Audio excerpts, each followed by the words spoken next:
Today we are going to learn about the Public Health Emergency Preparedness Program, or PHEP, and our health department's preparedness plans associated with PHEP. PHEP is an ongoing process that starts with training employees about basic emergency preparedness principles, threats, and plans, then continues with practical preparedness awareness education, drills, and exercises. Training is essential to ensure that everyone knows what to do when there is an emergency or disruption of business operations. Everyone needs training to become familiar with protective actions for life safety, such as evacuation, shelter in place, and lockdown.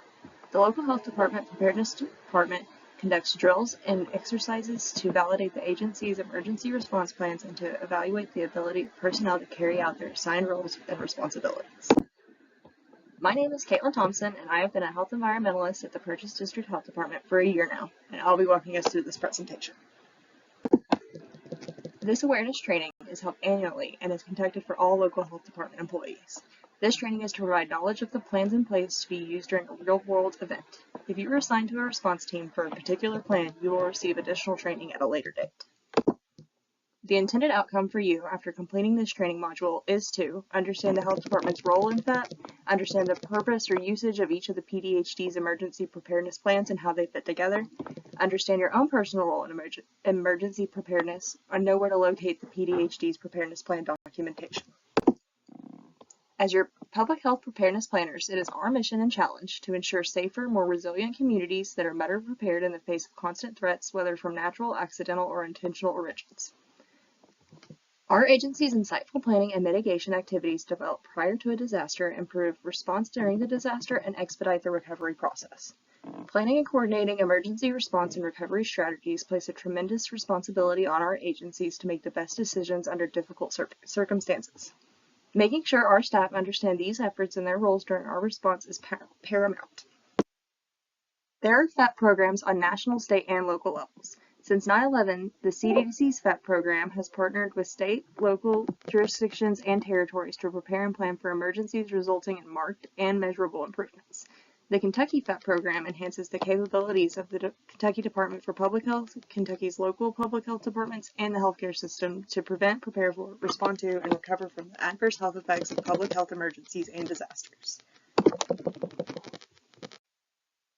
The PHEP program provides financial funding, guidance, technical support, and evaluations and assessments to improve the program.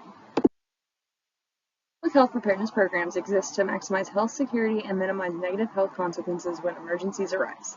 The program's responsibilities encompass 6 key preparedness domains: community resilience, incident management, information management, countermeasures and mitigation, surge management, and biosurveillance.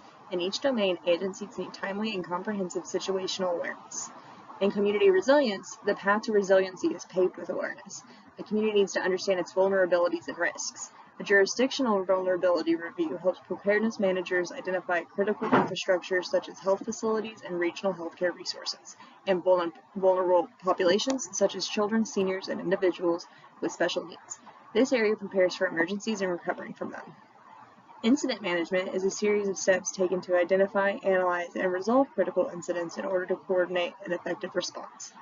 In information management, public health preparedness relies on a considerable amount of data that drives analysis, helps inform decision makers, and supports emergency public information and warning systems, which allows people to have timely information and are able to take action when needed. For countermeasures and mitigation, when incidents occur, crisis managers need to quickly gauge and locate public health and medical resources for their community. They must make real-time decisions that ensure their supply chain can deliver critical resources where and when they are needed. Surge management works to increase the surge capacity of the healthcare system. And finally, biosurveillance primarily focuses on developing effective surveillance, prevention, and operational capabilities for detecting and countering biological threats. Every family, home, business, and government agency should have some form of emergency preparedness plan in place. These plans outline specific resources and protocols that are to be followed in the event of an emergency and are meant to minimize the risk of injury or destruction to people or property. They can range in complexity from a preset meeting point for a family all the way to a thorough set of codes and bylaws for an enterprise or government agency. While the concept of an emergency preparedness plan may seem quite simple, it is important to recognize the potential for any number of different emergencies to occur at any time. This paradigm of thinking is a concept behind the all hazards approach to emergency preparedness planning. Public health emergency preparedness planners think of disasters as recurring events with 4 phases: preparedness, response, recovery, and mitigation. Our goal in the preparedness program is to work through the disaster cycle as often as possible through exercises and drills. By doing this, our expectation is to be ready to prevent, protect against, quickly respond to, and recover from health emergencies. This is the first step of the disaster cycle. While disasters may be unpredictable, important steps can be taken before a disaster occurs to minimize the threat of damage.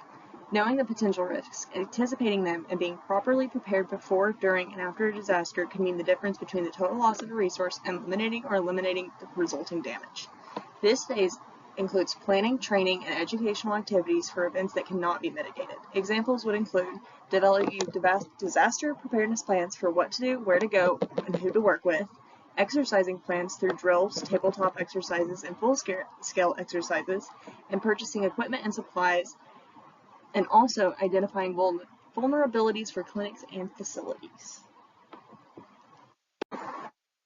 Disaster response is the second phase of the disaster cycle. It consists of several elements. For example, warning evacuation, search and rescue, providing immediate assistance, assessing damage, continuing assistance, and the immediate restoration or construction of infrastructure. The aim of emergency response is to provide immediate assistance to maintain life, improve health, and support the morale of the affected population. Such assistance may range from providing specific but limited aid, such as assisting refugees with transport, temporary shelter, and food, to establishing semi-permanent settlements and camps in other locations. It may also involve initial repairs to damaged or diversion to infrastructure. The third phase of the disaster cycle is disaster recovery. This phase involves a set of policies, tools, and procedures to enable the recovery or continuation of infrastructure and systems following a disaster. Examples of the public health recovery activities include organization and coordination of mass prophylaxis, inspections of shelters, and public health information releases. Hazard mitigation planning reduces loss of life and property by minimizing the impact of disasters. It begins with the state, tribal, and local governments identifying natural disaster risks and vulnerabilities that are common in their area. After identifying these risks, they develop long-term strategies for protecting people and property from similar events. Mitigation plans are key to breaking the cycle of disaster damage and reconstruction. Examples of hazard mitigation includes brainstorming locations for points of distribution before and after an event, and sharing insight into how the vulnerability to hazards differs across populations, and identifying resiliency or preparedness instruments that address the unique vulnerabilities across the populations. As part of the PHEP guidance, KDPH requests local health departments to have 7 base plans and 2 supporting annexes. These plans are listed in the annual deliverable guidance documentation. The local health department is asked to review and update, if applicable, all emergency operation plans and supporting documents on an annual basis. The 7 base plans are Disease Outbreak Support Plan, Local Health Department Emergency Communication Plan, County ESF No. 8 Public Health and Service Annex, Local Health Department All Hazard Operations Plan, Continuity of Operations Plan, Department Operations Center Support Plan, and Strategic National Stockpile with Regional Distribution Site Annex and Point of Dispensing Annex. The ESF No. 8 Plan, or Emergency Support Functions Plan, is unique because it is not written, housed, or maintained by the local health department. It is a community plan that the county emergency manager is responsible for. It is very important that our health department understands its roles and responsibilities that are outlined in this community plan. Personnel that have direct responsibilities in this plan have or will receive more training on it. The other required 6 preparedness plans are under the Purchase District Health Department authority.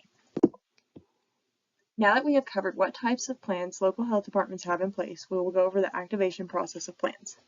The public health director, the environmental manager, and the nursing administrator are the positions within the local health department with the authority to activate plans and call on staff in that order.